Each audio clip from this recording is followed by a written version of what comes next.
Assalamualaikum warahmatullahi wabarakatuh. Perkenalkan, nama saya Nurul Fajriati, NPM 20570111007. Saya dari jurusan Kimia, Fakultas Matematika dan Ilmu Pengetahuan Alam. Di sini saya akan menjelaskan tentang materi dinamika demokrasi.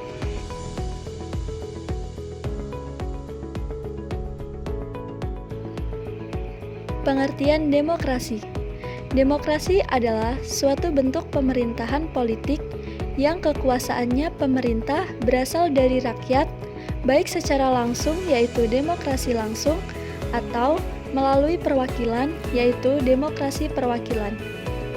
Istilah ini berasal dari bahasa Yunani yang dibentuk dari kata demos yaitu rakyat dan kratos yaitu kekuasaan, yang berarti demokratia yaitu kekuasaan rakyat, di mana istilah demokrasi diperkenalkan pertama oleh Aristoteles sebagai suatu bentuk pemerintahan. Ada beberapa pilar demokrasi konstitusional Indonesia, yaitu yang pertama, demokrasi berdasarkan ketuhanan yang Maha Esa. Kedua, demokrasi dengan kecerdasan. Yang ketiga, demokrasi dengan berkedaulatan rakyat. Keempat, demokrasi dengan rule of law. 5. Demokrasi dengan pembagian kekuasaan negara. Keenam, demokrasi dengan hak asasi manusia. Ketujuh, demokrasi dengan pengadilan yang merdeka. Kedelapan, demokrasi dengan otonomi daerah. Kesembilan, demokrasi dengan kemakmuran. Dan yang terakhir ke-10, yaitu demokrasi dengan berkeadilan sosial.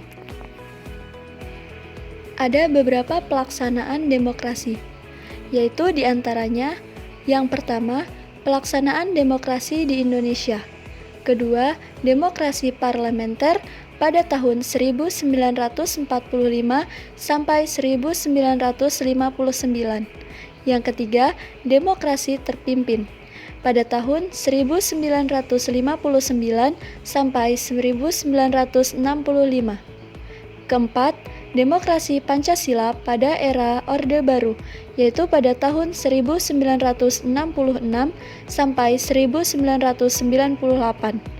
Yang kelima, demokrasi Pancasila pada Orde Reformasi, yaitu pada tahun 1998 sampai saat ini. Pada dinamika demokrasi, terdapat berbagai macam demokrasi, di antaranya yaitu yang pertama, demokrasi berdasarkan ideologinya. Pada demokrasi berdasarkan ideologinya terbagi menjadi beberapa jenis, yaitu yang pertama, demokrasi liberal. Demokrasi ini adalah demokrasi yang berlandaskan pada kebebasan individu. Dalam pelaksanaannya, negara memiliki kekuasaan terbatas dan harus memberikan perlindungan terhadap hak-hak individual dalam kehidupan warganya. Yang kedua, ada demokrasi rakyat. Demokrasi ini merupakan sistem demokrasi yang dijalankan berdasarkan paham sosialis atau komunisme, di mana kepentingan umum menjadi terpenting di atas kepentingan pribadi. Ketiga, ada demokrasi Pancasila. Demokrasi ini adalah ideologi yang berlandaskan kepada nilai-nilai Pancasila. Berikutnya yaitu demokrasi parlementer. Demokrasi parlementer adalah salah satu yang menempatkan kedudukan dalam legislatif lebih tinggi daripada eksekutif. Kepala pemerintahan dipimpin oleh seorang Perdana Menteri. Ketiga, demokrasi terpimpin. Demokrasi terpimpin ini adalah sistem demokrasi di mana seluruh keputusan berpusat pada pemimpin negara yang menjabat saat itu. Keempat, demokrasi era reformasi. Demokrasi ini adalah demokrasi yang tetap berpegang teguh pada Pancasila sebagai ideologi negara, di mana sebagai bukti bahwa demokrasi Indonesia masih kokoh, sistem demokrasi ini juga diterapkan dalam kehidupan sehari-hari.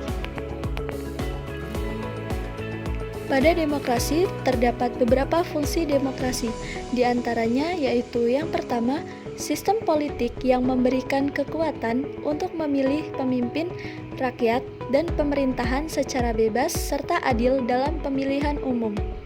Yang kedua, memberikan kebebasan bagi individu sebagai warga negara untuk dapat aktif berpartisipasi di dalam politik dan sebagai negara. Ketiga, memberikan perlindungan kepada hak asasi pada warga negara.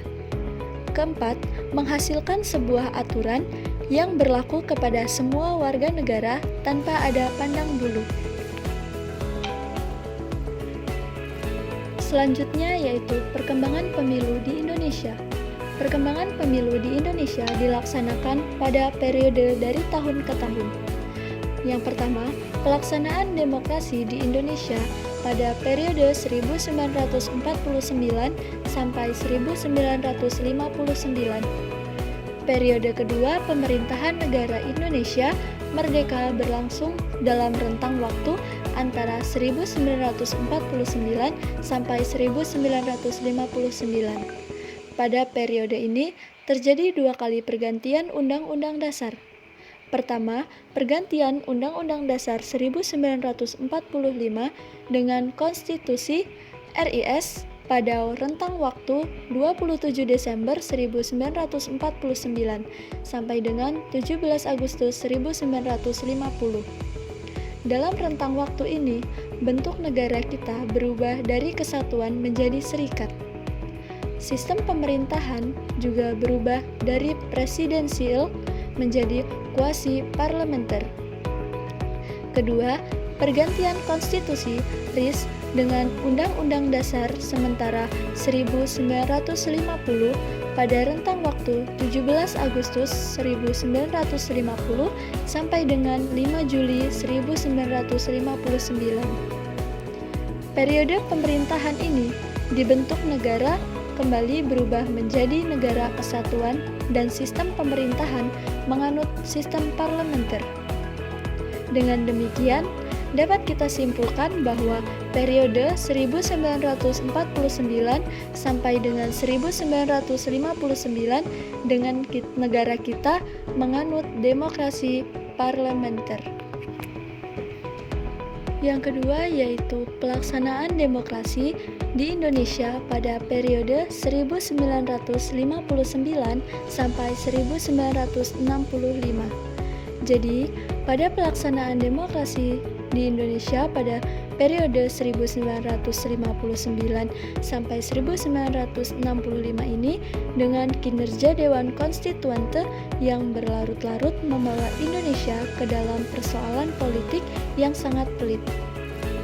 Negara dilingkupi oleh kondisi yang serba tidak pasti, karena landasan konstitusional tidak mempunyai kekuatan hukum yang tetap, karena hanya bersifat sementara. Selain itu juga, situasi seperti ini memberi pengaruh yang besar terhadap situasi keamanan nasional yang sudah membahayakan persatuan dan kesatuan nasional. Selanjutnya yang ketiga yaitu pelaksanaan demokrasi di Indonesia pada periode 1965 sampai 1998. Pada periode ini yaitu berisi tentang visi utama pemerintahan Orde Baru adalah melaksanakan Pancasila dan Undang-Undang Dasar Negara Republik Indonesia tahun 1945 secara murni dan konsekuen, sebagai kritik terhadap Orde Lama yang dianggap telah menyimpang dari Pancasila. Era baru dalam pemerintahan yang kemudian dikenal sebagai Orde Baru dimulai setelah melalui masa transisi yang singkat yaitu antara tahun 1966 sampai 1968. Ketika Jenderal Soeharto dipilih menjadi Presiden Republik Indonesia, era dengan konsep demokrasi Pancasila yang memberikan secercah harapan bagi rakyat Indonesia, terutama yang berkaitan dengan perubahan-perubahan politik dari yang bersifat otoriter pada masa demokrasi terpimpin di bawah Presiden Soekarno menjadi lebih demokratis. Pelaksanaan demokrasi yang terakhir yaitu pada periode 1998 sampai sekarang, yaitu demokrasi yang diterapkan pada era reformasi ini adalah demokrasi Pancasila. Setahun kemudian, yaitu pada tanggal 7 Juni 1999, dilaksanakan pemilihan umum yang demokratis. Pertama, pemilu yang dilaksanakan jauh lebih demokratis dari yang sebelumnya. Sistem pemilu yang terus berkembang memberikan jalan bagi rakyat untuk menggunakan hak politiknya dalam pemilu. Bahkan, puncaknya pada tahun 2004, rakyat bisa langsung memilih wakilnya. Di lembaga legislatif dan presiden atau wakil presiden pun dipilih secara langsung.